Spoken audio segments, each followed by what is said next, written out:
മലയാളത്തിൽ ഏറ്റവും കൂടുതൽ പഠിക്കപ്പെട്ടിട്ടുള്ള കവി കുമാരനാശാനാണ്. ഒരു നൂറ്റാണ്ടായി പാഠ്യപദ്ധതികളിൽ അദ്ദേഹത്തിൻ്റെ കവിതയുണ്ട്. മിക്കവാറും എല്ലാ സാഹിത്യ അധ്യാപകരും വിദ്യാർത്ഥികളും പഠിക്കുകയും ചെയ്തിട്ടുണ്ട്. ഹാസ്ലിറ്റ് ഒരിക്കൽ പറഞ്ഞു, വില്യം ഹാസ്ലിറ്റ് ഒരിക്കൽ പറഞ്ഞു, if we wish to know the force of human genius, we should read Shakespeare.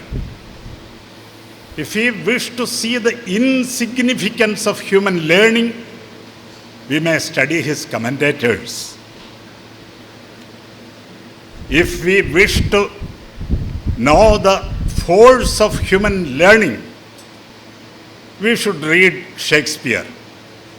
If we wish to see the insignificance of human learning, we may only study his commentators. എൻ്റെ സംസാരവും ആ insignificance of human ലേണിങ്ങിലേക്ക് add on ചെയ്യപ്പെടും എന്ന് ഞാൻ വിചാരിക്കുന്നു. എങ്കിലും ലോകമര്യാദ അനുസരിച്ച് ആശാൻ കവിതയെക്കുറിച്ച് സംസാരിക്കുന്നു എന്ന് മാത്രം. അതൊന്നും ആശാൻ കവിതയ്ക്ക് പകരമാവുകയില്ല ഒരിക്കലും എന്ന അറിവോടെ. കാവ്യകലയെക്കുറിച്ച് വളരെ വ്യത്യസ്തമായ കാഴ്ചപ്പാട് പുലർത്തുന്ന ഒരാളാണ് ആശാൻ.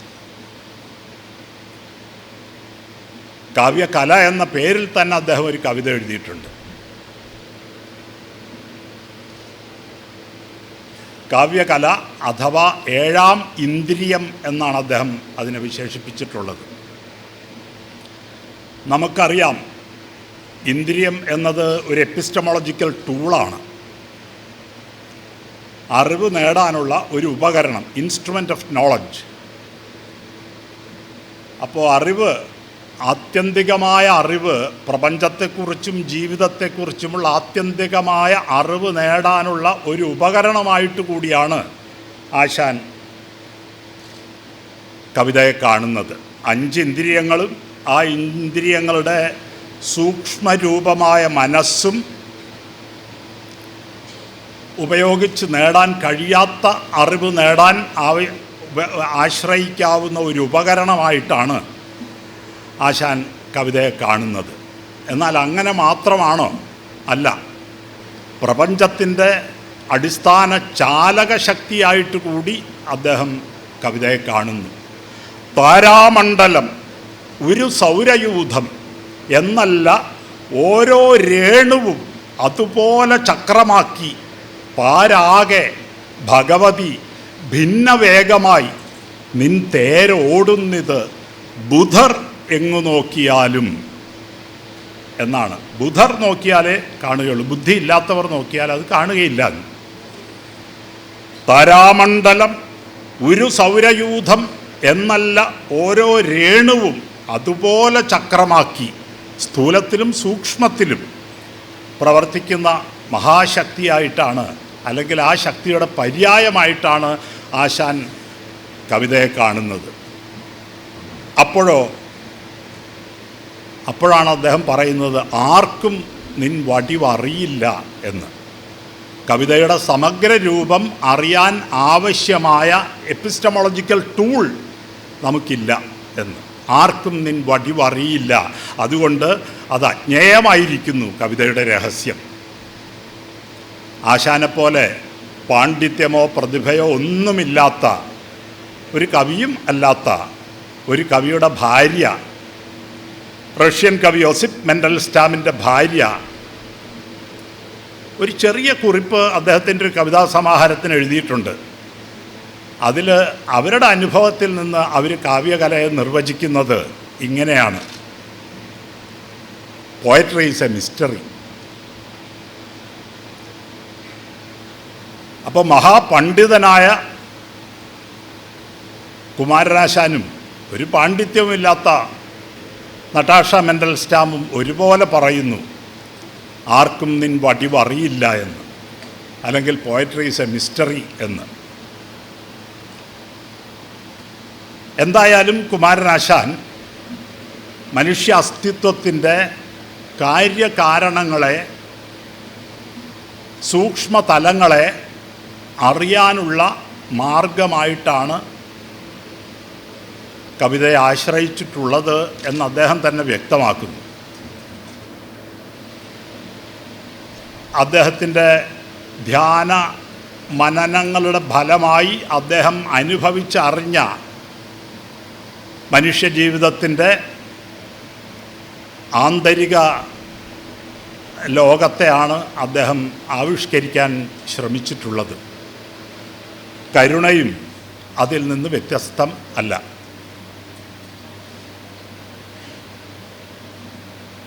നമുക്കറിയാം, കുമാരനാശാൻ അടിയുറച്ച ദൈവവിശ്വാസിയായിരുന്നു, ആസ്തികനായിരുന്നു.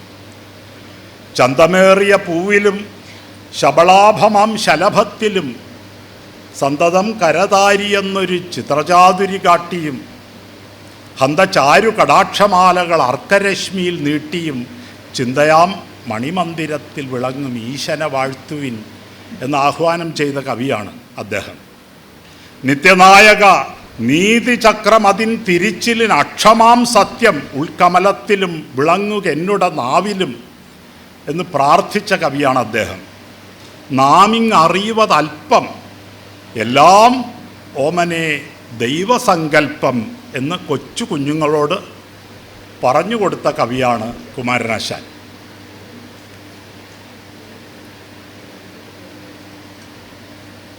അതുകൊണ്ട് ആശാൻ പറയുന്നത് ബുദ്ധദർശനം നാസ്തിക ദർശനമാണ്, അത് നമുക്ക് സ്വീകാര്യമല്ല, നമുക്ക് സ്വീകാര്യം ശ്രീനാരായണ ഗുരുവിൻ്റെ ആസ്തിക ദർശനമാണ് എന്ന്. പല മതസാരവും ഏകം എന്ന് നാരായണ ഗുരുസ്വാമികൾ പറഞ്ഞിട്ടുണ്ട്. ഇത് ബുദ്ധ തത്വങ്ങൾക്ക് കടകവിരുദ്ധമാണ് എന്ന് അദ്ദേഹം പറഞ്ഞത്, ആശാൻ പറഞ്ഞത്. ഒരു ദൈവം എന്ന സങ്കല്പം ബുദ്ധ ദർശനത്തിലില്ല എന്ന്, അതുകൊണ്ട് തന്നെ ശ്രീനാരായണ ദർശനത്തിന് കടകവിരുദ്ധമാണ് ബുദ്ധദർശനം എന്ന് അദ്ദേഹം പറഞ്ഞത്. അതുകൊണ്ടുകൂടിയാണ് ബുദ്ധമതം സ്വീകരിക്കരുത് എന്ന് വാദിച്ചുകൊണ്ട് അദ്ദേഹം മതപരിവർത്തന രസവാദം എഴുതിയത്. അതുകൊണ്ടാണ് അദ്ദേഹത്തെ ആദ്യമായി ശ്രദ്ധേയനാക്കിയ വീണപൂവിൽ ജീവിതത്തിൻ്റെ ക്ഷണികതയെക്കുറിച്ച് ചർച്ച ചെയ്ത് സ്ഥാലീപുലാക ന്യായേന ചർച്ച ചെയ്ത് അവസാനം അദ്ദേഹം ഹാ ശാന്തി ഔപനിഷദോക്തികൾ തന്നെ നൽകും, ഹാ ശാന്തി ഔപനിഷദോക്തികൾ തന്നെ നൽകും എന്ന നിഗമനത്തിലെത്തിയത്. ഏതാണ് ഔപനിഷദോക്തികൾ? ഋഗ്വേദത്തിലെ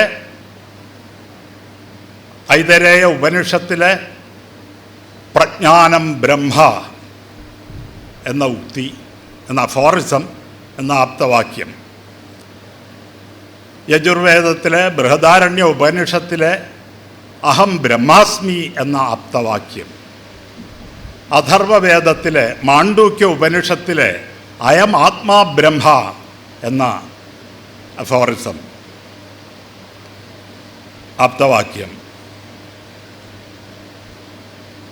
അതുപോലെ സാമവേദത്തിലെ ഛാന്തോഗ്യ ഉപനിഷത്തിലെ തത്വമസി എന്ന ആപ്തവാക്യം.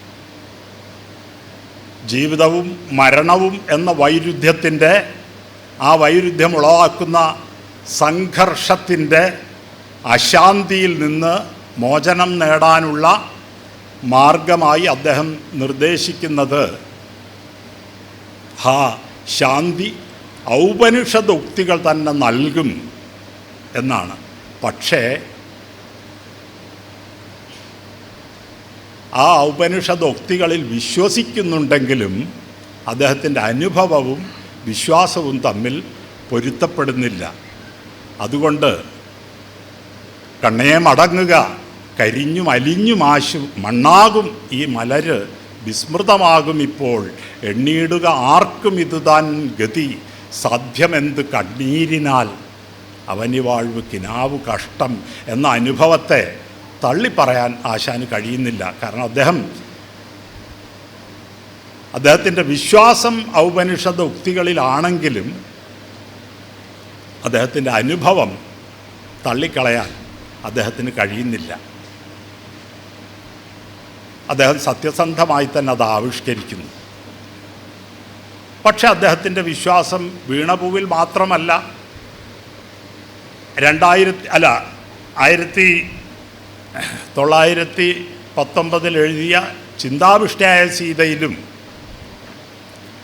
ദിനരാത്രികൾക്ക് അറ്റ് ശാന്തമാം അനഘസ്ഥാനം ഇത് ആദിധാമമാം എന്ന് താൻ എത്തിച്ചേരാൻ പോകുന്ന, മരണാനന്തരം എത്തിച്ചേരാൻ പോകുന്ന സ്ഥലത്തെക്കുറിച്ച് സീത പറയുന്നുണ്ട്. അനഘസ്ഥാനം ഇത് ആദിധാമമാം, ദിനരാത്രികളറ്റ് വൈരുദ്ധ്യങ്ങളറ്റ് ശാന്തമായ സ്ഥലത്തെത്തും. ഭജമാനൈക വിഭാവ്യമായ പദം എന്നാണ് ആ പദത്തെ വിശേഷിപ്പിക്കുന്നത്. അവിടെ വൈരുദ്ധ്യങ്ങളില്ല. പക്ഷേ ജീവിതത്തിൽ ഉള്ള വൈരുദ്ധ്യങ്ങളെ ആശാന് നിഷേധിക്കാൻ പറ്റുന്നില്ല. അതിനെ അസത്യമെന്നോ മിഥ്യയെന്നോ മായയെന്നോ ഒന്നും തള്ളിക്കളയാൻ ആശാന് പറ്റുന്നില്ല. ആ അനുഭവം സത്യസന്ധമായി തന്നെ ആശാൻ ആവിഷ്കരിക്കുന്നു. പ്രരോദനത്തിൽ അദ്ദേഹം എത്തിച്ചേരുന്നത് വിശ്വാസത്തിലാണ്. ആകാശങ്ങളെ അണ്ടരാശികളോടും ഭക്ഷിക്കും ആകാശമായി, ഈ കാണുന്ന സഹസ്രരശ്മിയെ ഇരുട്ടാക്കും പ്രഭാസാരമായി, ശോക ആശങ്കയെഴാത്ത ശുദ്ധസുഖവും ദുഃഖീകരിക്കുന്നതാം ഏകാന്ത അദ്വയ ശാന്തിഭൂവിന് നമസ്കാരം നമസ്കാരമേ ഉള്ളൂ. അദ്ദേഹം അങ്ങോട്ട് എത്തിയിട്ടില്ല. എത്തിയതെവിടെയാണ്? ഓരോന്നിങ്ങനെ ഊഹമോ നിഗമമോ ലാക്കാക്കി ഓതാം ചിലർക്ക്, ആരോരുന്നിതു സത്യം, എങ്ങനെ ഒരാൾ കാണുന്നിത് അങ്ങേപ്പുറം, നേരോ പ്രേതകഥാപ്രസക്തി പൊളിയോ, മസ്തിഷ്ക വൈകല്യമോ, വേരോടിങ്ങ് കരിഞ്ഞുപോയ തരുവിൻ ഛായയ്ക്ക് നിൽക്കാവതോ. ഈ സന്ദേഹമാണ് അദ്ദേഹത്തിൻ്റെ വ്യക്തിപരമായ സത്യം. പക്ഷേ വിശ്വാസം അദ്വൈതത്തിലാണ്. പക്ഷെ അനുഭവത്തിലെ ഈ വൈരുദ്ധ്യം അദ്ദേഹത്തിന് പരിഹരിക്കാൻ കഴിയുന്നില്ല. ഹാ കഷ്ടം പ്രതിഭാപ്രകാശഭരമാർന്ന ആർക്കോജ്വലൻ മർത്യനും, ലോകത്തിൻ മൃതി തുല്യം ഇന്നും ഒളി കണ്ടിടാത്ത കീടത്തിനും, ഈ കർമ്മക്ഷമ വിദ്യ ഒന്നും ഇനിയും സഹായമേകിയില്ല ഈ ശോകത്തിന്, വൃഥാ കപാലഫലകം കായ്ച്ചു നീണാൾ നരൻ എന്ന് അദ്ദേഹം വിലപിക്കുന്നുണ്ട്. ശോകത്താലിഹ യോഗസംഗതി സമാധാനം തരുന്നില്ലെനിക്ക്. പതഞ്ജലി യോഗസൂത്രം പഠിച്ചിട്ടുണ്ട്, പക്ഷെ അത് സമാധാനം തരുന്നില്ല. ശോകത്താലിഹ യോഗസംഗതി സമാധാനം തരുന്നില്ലെനിക്ക്. ഏകുന്നീല ചിദാനുഭൂതി രസം ഇന്ന് അധ്യാത്മബോധം ചിരം. ആത്മവിദ്യ പഠിച്ചിട്ടുണ്ട്, പക്ഷെ അതും സമാധാനം തരുന്നില്ല. ഏകുന്നീല ചിദാനുഭൂതി രസം ഇന്ന് അധ്യാത്മബോധം ചിരം. ഹാ കഷ്ടം സുഖമല്ലതാൻ സുഖവും. കാരണം സുഖം ക്ഷണികമാണ്. ക്ഷണികമായ സുഖം സുഖമല്ല. കാരണം അത് അടുത്ത നിമിഷം നശിക്കുകയും ദുഃഖമായി മാറുകയും ചെയ്യും.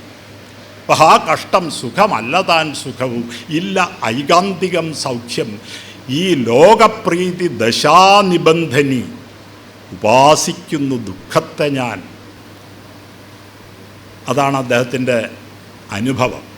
ഞാൻ ആദ്യം സൂചിപ്പിച്ച പോലെ വീണപൂവ് ആരംഭിക്കുന്നത് ഇങ്ങനെയാണ്. ഹാ പുഷ്പമേ അധിക തുങ്കപദത്തിൽ എത്ര ശോഭിച്ചിരുന്നിതൊരു രാജ്ഞി കണക്കയെ നീ. അവസാനിക്കുന്നത് എണ്ണീടുകാർക്കും ഇതുതാൻ ഗതി, സാധ്യമെന്ത് കണ്ണീരിനാൽ, അവനി വാഴ്വ് കിനാവ് കഷ്ടം എന്ന് പറഞ്ഞുകൊണ്ടാണ്. അതുപോലെ തന്നെയാണ് കരുണയുടെ ആരംഭവും.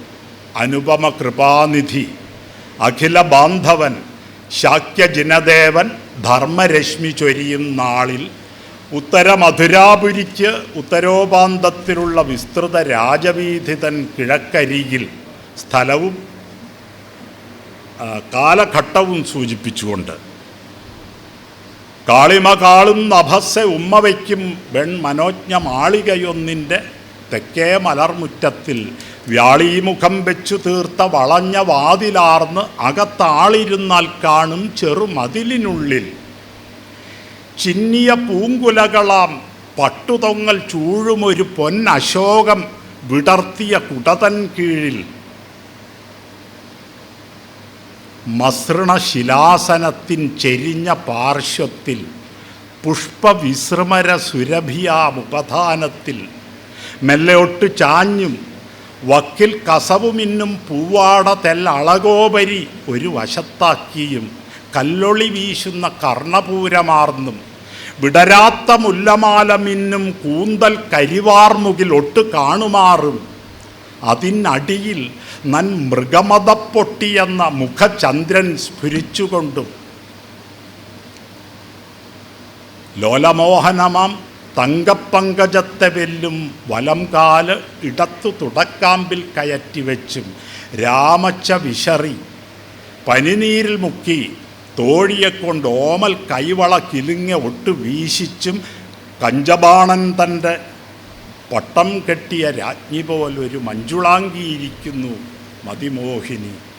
ഹാ പുഷ്പമേ, അധികതുംഗപദത്തിൽ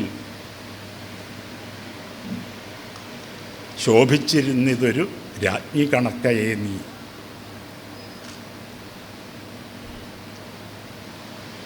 എന്നിട്ട് മൂർത്തമായ സമയത്തെക്കുറിച്ച് പറയുന്നു. പടിഞ്ഞാറ് ചാഞ്ഞു സൂര്യൻ പരിരമ്യമായി മഞ്ഞയും കടും ചുവപ്പും കലർന്ന് തരുക്കളൂടെ രാജൽക്കര കേസരങ്ങൾ വീശിടുന്നു. ദൂരത്തൊരു രാജമല്ലിമരം പൂത്തുവിലസും പോലെ.